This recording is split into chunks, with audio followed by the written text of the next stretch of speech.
बताइए, ग्रंथ बताओ मुझे क्या समझ। अब ये गणेश विसर्जन है, अब गणेश बताओ ना, एक छोटे बच्चे की गर्दन पे हाथी का सूंड फिट हो सकता है क्या? भाई चैलेंज के साथ कहता हूँ, कोई दुनिया में ऐसा डॉक्टर है क्या? भाई बच्चे की गर्दन का साइज देखिए, कौन सा उनके पास फेविकोल था, कौन सी फेविक्विक थी। और फिर आप ये बताओ ना भाई, हाथी जो है एक जानवर है, हाथी टेढ़ा होता है, जानवर टेढ़ा होता है, मनुष्य सीधा होता है। अगर टेढ़े जानवर का सिर काट के आप सीधे मनुष्य पर लगाएंगे तो सूंड कहाँ दिवाली आएगी?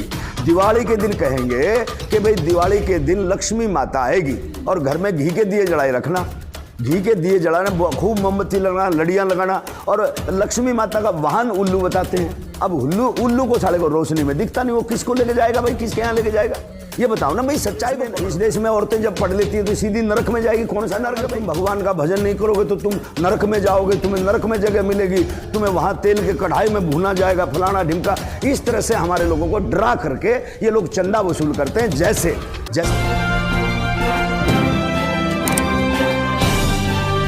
आप देख रहे हैं पब्लिक आवाज टीवी।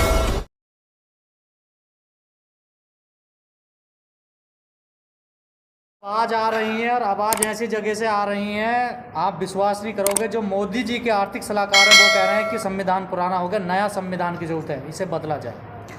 ऐसा है, सबसे पहले तो मैं जो आपका मीडिया है, हमारा जो बहुजन मीडिया है, जो बाकी जो प्रोफेशनल मीडिया लोग हैं वो तो सारे के सारे बिक चुके हैं, उनका ज़मीर मर चुका है, क्योंकि वो सब के सब जो है ना हम लोगों की बातें नहीं दिखाने का काम करते।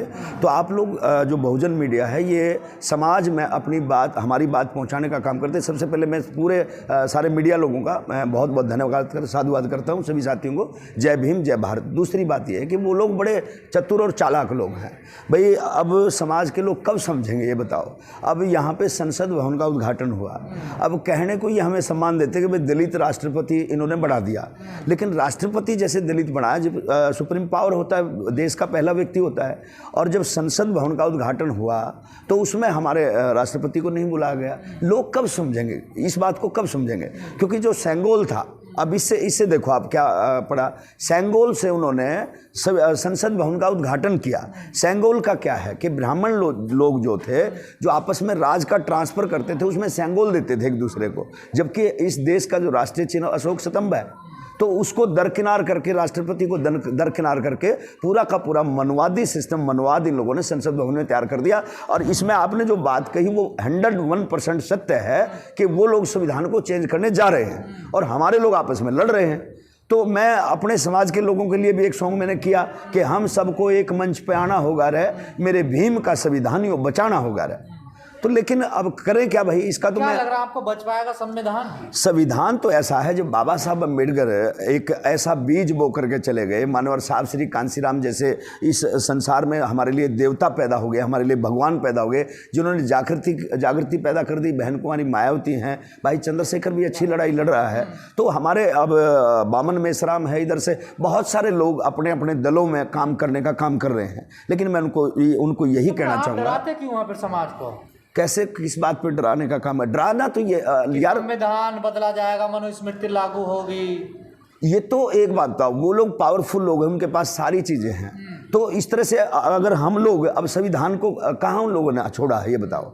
अब संविधान के अंदर जो संविधान के अंदर हमारे जो वो थे, क्या नाम, हक अधिकार थे, उनको धीरे धीरे वो लोग कमज़ोर कर रहे हैं। अब संविधान कैसे बच पाएगा बताओ? वो तो कहते हैं अम्बेडकरवादियों ने हमारा जीना हराम कर रहा हो। तो जीना हराम तो करेंगे ना भाई, जब वो लोग हमारे मान सम्मान को ठेस पहुँचाने का काम करेंगे, हमारे जो ग्रंथ है हमारा संविधान, इसको छेड़ेंगे तो हम लोग क्या? तो उनके ग्रंथों को कितना कर रहे आते हैं, देखिए दिन रात गाली दे रहे हैं सारे तो लोग। एक बात बताइए ना, उनके ग्रंथों में एक भी बात सच्चाई बता दी मुझे। राम ने इस देश का क्या भला किया, कृष्ण ने इस देश का क्या भला किया, जिस भगवान को उन लोगों ने पैदा किया उससे मुझे एक तो सीख बताइए ना, किसी ने सीख दी?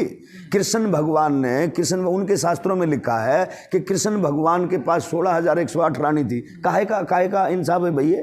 एक बंदा इतनी लड़कियों को शोषण किया उन्होंने, क्या वो भगवान कहलाने लायक था? रामचंद्र जी जब सीता, उन्हीं का लिखा हुआ बताता हूँ मैं तो, रामचंद्र जी सीता मैया को ले आए और रावण के पास से आकर के उन्होंने कहा मैं बिल्कुल ठीक हूँ, अग्नि परीक्षा ले ली।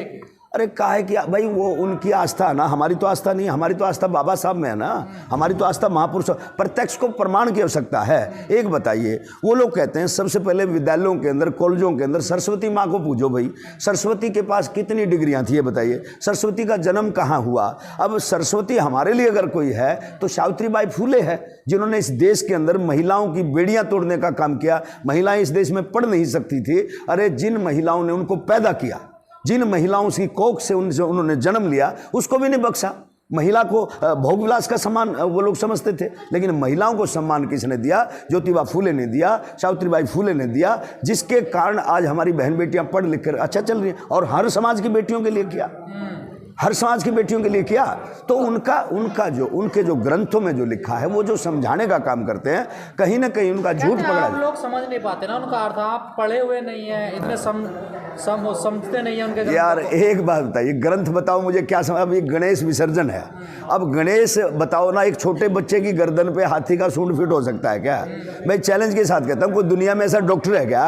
भाई बच्चे की गर्दन का साइज देखिए, कौन सा उनके पास फेविकोल था, कौन सी फेविक्विक थी? और फिर आप ये बताओ ना भाई, हाथी जो है एक जानवर है, हाथी टेढ़ा होता है, जानवर टेढ़ा होता है, मनुष्य सीधा होता है। अगर टेढ़े जानवर का सिर काट के आप सीधे मनुष्य पर लगाएंगे तो सूंड कहाँ जाएगा? ऊपर जाएगा ना। अब जो उन्होंने नीचे भी कर दिया और कहते हैं कि गणेश महल से पैदा हुआ। तो क्या महल से पैदा हो सकता? मैं भावनाओं को ठेस नहीं पहुंचाता, मैं सिर्फ और सिर्फ अपने समाज के लोगों को ये बताना चाहता हूँ, ये चेताना चाहता हूँ कि उनकी झूठ को पकड़ो, उनकी दुकानदारी को पकड़ो, और उनकी जो वो लोग हमारे ऊपर भिन्न भिन्न प्रकार के भगवानों को थोपने का काम करते हैं, जिन्होंने हमारे लिए कुछ नहीं किया, उनको मत मानो और अपने बच्चों को पढ़ाओ। भाई मंदिर से हटाओ। कहते हैं हमारे यहाँ आइए, आप लोग जाते हैं जबरदस्ती और पिटते भी हैं मंदिरों में जाके।